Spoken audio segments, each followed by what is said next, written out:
We have the offseason still going on. Deshaun Watson, obviously, we're still up in the air on how long the potential suspension could be for him. But that doesn't stop the rest of the NFL for putting out their predictions for who could win the division. In the AFC North, according to Bleacher Report, it's going to be going to the Cincinnati Bengals. Now, out of the 5 votes, 3 of them went to the Cincinnati Bengals. Another 2 votes went over to the Baltimore Ravens.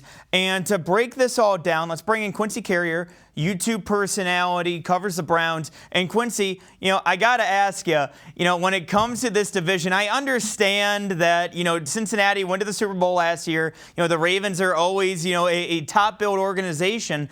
But at the same time, the roster really hasn't changed all that much. And if the Browns have competent quarterback play and consistent quarterback play, even without Deshaun Watson, it feels like this is a much better team in 2022.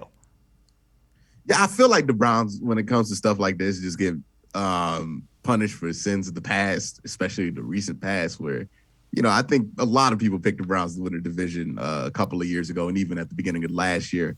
And, the Browns ended up flopping like every time people pick them to go to win a division. So I think people are just hesitant on doing it. And they would rather vote on the more secure stuff, right? Joe Burrow, the 3 wide receivers they have there in Cincinnati, Lamar Jackson and the Ravens.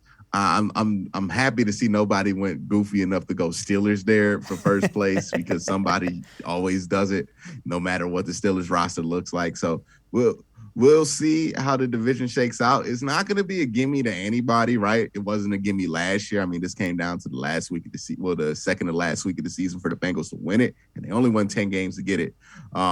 So it's going to be another dogfight for the division again. We'll see what happens and how this shakes out. But it's going to be an interesting race for sure. I think Baltimore, Cleveland, and the Bengals are all going to be really good teams this year.